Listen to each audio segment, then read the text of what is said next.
नमस्कार, मैं कमलेश कबीर आपका एक बार फिर स्वागत करता हूं इस नए एपिसोड में। आज के इस एपिसोड में चर्चा का विषय है पश्चिमी बंगाल। पश्चिमी बंगाल में सबको पता है भारतीय जनता पार्टी और तृणमूल कांग्रेस के बीच में मुकाबला है। तृणमूल कांग्रेस 291 सीटों पर चुनाव लड़ रही है, जबकि 3 सीटें जो प्रजातांत्रिक गोरखा जो पार्टी है उसके लिए तृणमूल कांग्रेस ने छोड़ी है। अब पश्चिमी बंगाल को अगर हम नजदीक से समझने का प्रयास करते हैं तो लगभग 34 साल तक लेफ्ट पार्टी का कब्जा रहा। उसके बाद एक तरफा जो है वो राज किया ममता बनर्जी ने। अब सवाल यह उठता है कि यहां पर कांग्रेस पार्टी की स्थिति क्या है, क्योंकि भारतीय जनता पार्टी, तृणमूल कांग्रेस, कल के वीडियो में हमने बात की थी हुमायूं कबीर और असदुद्दीन ओवैसी की भी। आज के इस एपिसोड में हमारा जो चर्चा का केंद्र रहेगा वो रहेगा कांग्रेस पार्टी, कि आखिर कांग्रेस पार्टी पश्चिमी बंगाल में कर क्या रही है। तो बड़ी छानबीन और कांग्रेस पार्टी को समझने के लिए पश्चिमी बंगाल में आपको समझना पड़ेगा अधीर रंजन चौधरी को। इस वक्त अधीर रंजन चौधरी खुले तौर पर ममता बनर्जी को चैलेंज करते हुए दिखाई देते हैं। अब अधीर रंजन चौधरी, सवाल यह भी उठता है कि कांग्रेस पार्टी ने अधीर रंजन चौधरी को हाशिए पर क्यों धकेल दिया। तो अधीर रंजन चौधरी छोटा नेता नहीं है, कांग्रेस पार्टी का एक बड़ा नेता। और बड़ा नेता मैं इसलिए कह रहा हूं क्योंकि 1996 में वो पश्चिमी बंगाल में पहली बार विधायक बने थे। विधायक बने, उसके बाद में उनको इस्तीफा देना पड़ा और जिस सीट से वो विधायक बने वो सीट थी बहरामपुर विधानसभा सीट। उसके बाद उनको सांसद में जिसको हम कहें कि संसद में सांसद बनाकर भेज दिया। 5 बार लगातार वो सांसद रहे। अब ऐसे में कांग्रेस पार्टी ने जिम्मेदारी दी अधीर रंजन चौधरी को। तो अधीर रंजन चौधरी जिस वक्त राजनीति में उन्होंने कदम रखा था, पहली बार विधायक बने थे और सांसद बने थे, तब ममता बनर्जी कांग्रेस पार्टी का ही हिस्सा हुआ करती थी। 1999 में आपको पता ही है, ममता बनर्जी, पीए संगमा और शरद पवार, इन तीनों ने खुले तौर पर बगावत की। ममता बनर्जी ने टीएमसी बनाई और शरद पवार ने एनसीपी बनाई महाराष्ट्र में। उसके बाद में टीएमसी, ममता बनर्जी की जो पार्टी है, वो पश्चिमी बंगाल में फाइट करती हुई दिखाई दी।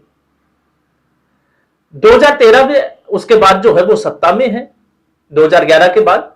और 2019 की स्थिति को अगर हम समझे तो 2019 में हालांकि अधीर रंजन चौधरी को बड़ी जिम्मेदारी दे रखी थी कांग्रेस पार्टी ने, लेकिन कांग्रेस पार्टी ने 2019 में अधीर रंजन चौधरी को लोकसभा में भी बड़ी जिम्मेदारी दी।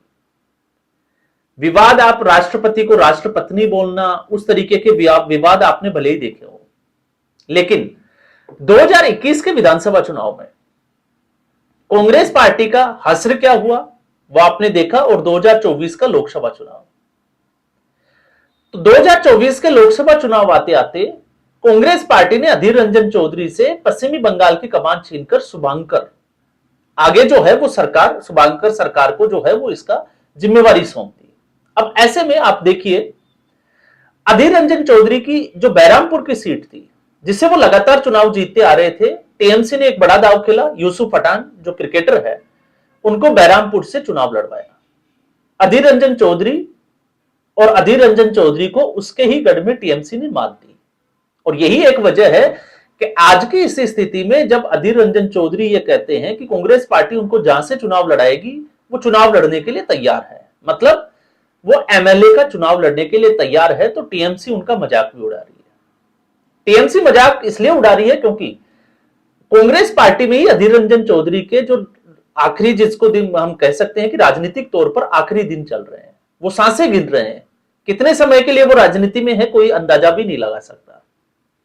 तो एक सवाल तो यहीं से हमें जो है वो जिसका जवाब मिल जाता है कि एक ऐसा नेता जो एक बार विधायक जीता और 5 बार संसद में पहुंचा, आज उसकी पश्चिमी बंगाल में अनदेखी क्यों, जबकि वो लगातार ममता बनर्जी के खिलाफ एक तरीके से मोर्चा खोले हुए हैं।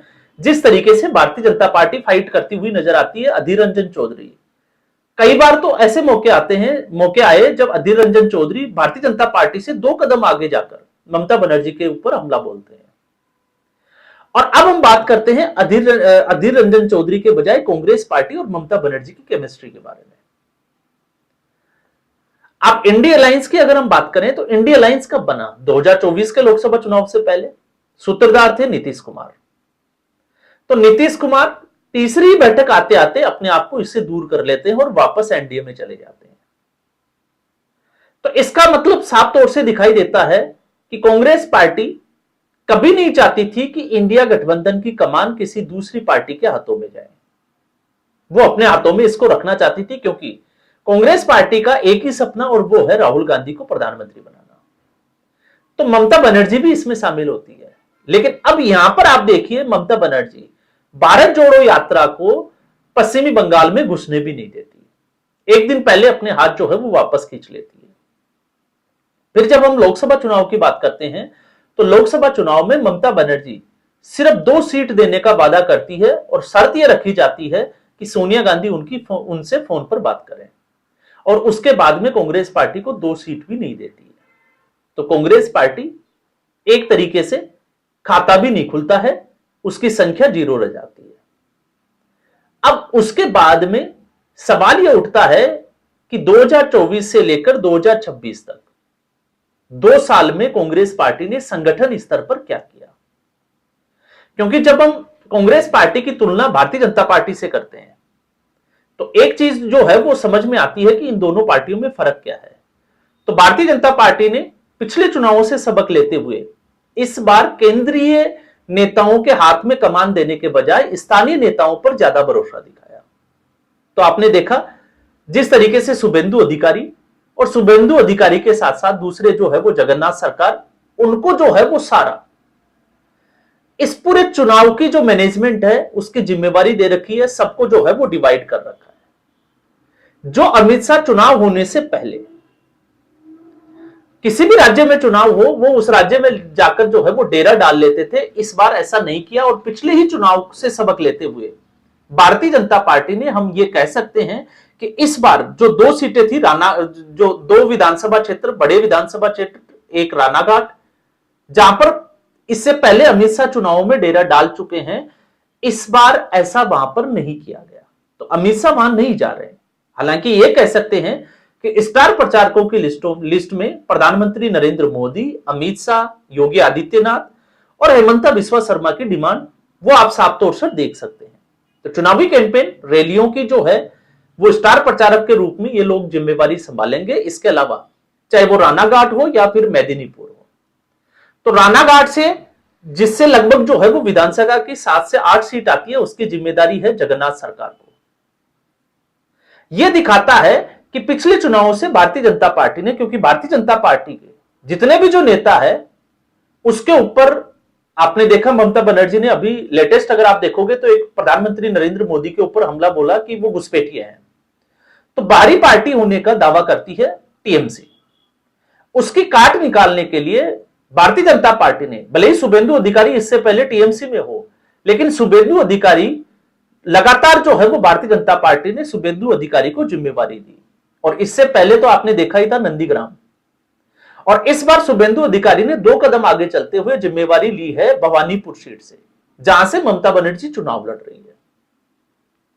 तो यह दिखाता है कि भारतीय जनता पार्टी की रणनीति और कांग्रेस पार्टी की रणनीति में क्या फर्क है।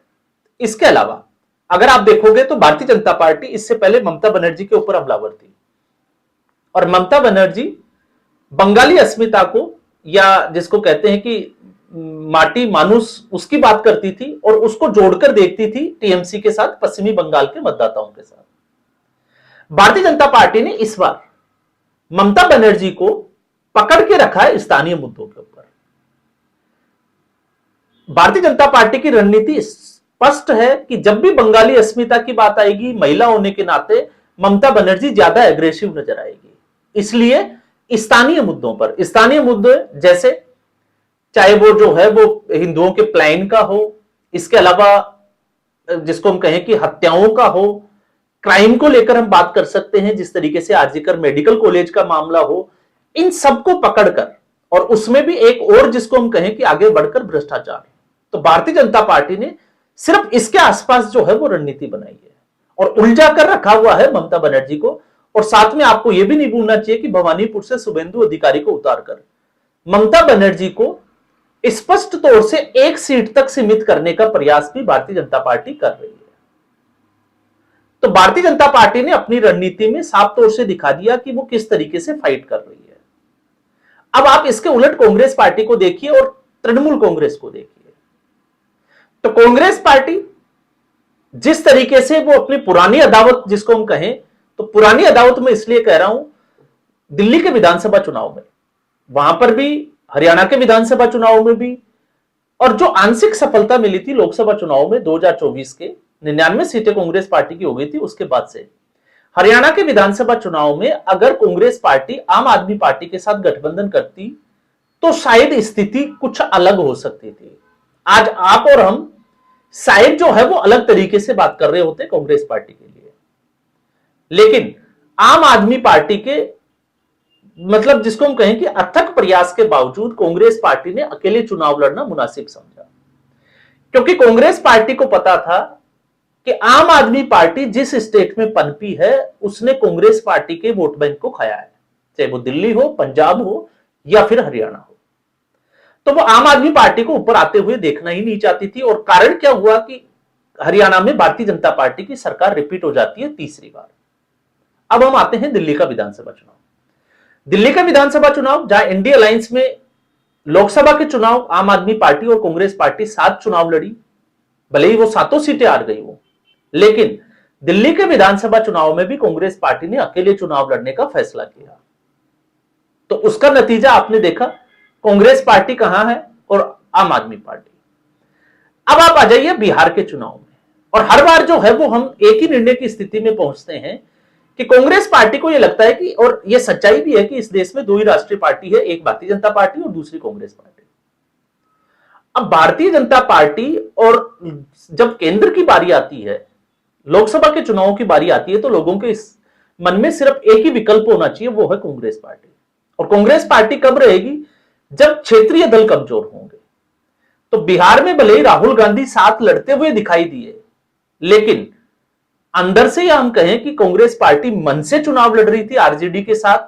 ये कभी भी, अगर आप 2 महीने को उठाकर देखोगे, जिस तरीके से कार्यशैली रही राहुल गांधी की, उससे आपको कभी नहीं लगेगा कि वो आरजेडी के साथ खड़ी थी। वो चाहती थी कि आरजेडी उस स्थिति में आ जाए कि उसके बाद में जो मतदाता, या मैं कहूंगा कि मुस्लिम वोटर, उनके मन में यही होना चाहिए कि भारतीय जनता पार्टी नहीं तो फिर कांग्रेस पार्टी। तो राहुल गांधी ने वो ही किया जिसमें मैं हमेशा कहता हूं 13 अक्टूबर से लेकर 17 अक्टूबर की 4 दिन, कि जब नामांकन का समय नजदीक था और बावजूद इसके राहुल गांधी हरियाणा में जिस आईपीएस ने आत्महत्या की उसके घर गए, फिर चंडीगढ़ होते हुए शिमला चले गए, फिर दिल्ली आए अगले दिन, उसके बाद जो है वो रायबरेली गए जहां पर एक दलित की हत्या हुई थी, लिंचिंग हुई थी, और उसके बाद में वो जुबिन कर गुवाहाटी चले गए, लेकिन तेजस्वी यादव से मुलाकात करना उन्होंने मुनासिब नहीं समझा। तो तेजस्वी यादव एक सीट अगर हो जाती है इधर से उधर, तो वो उसी स्थिति में आ जाते हैं जिस स्थिति में राहुल गांधी है।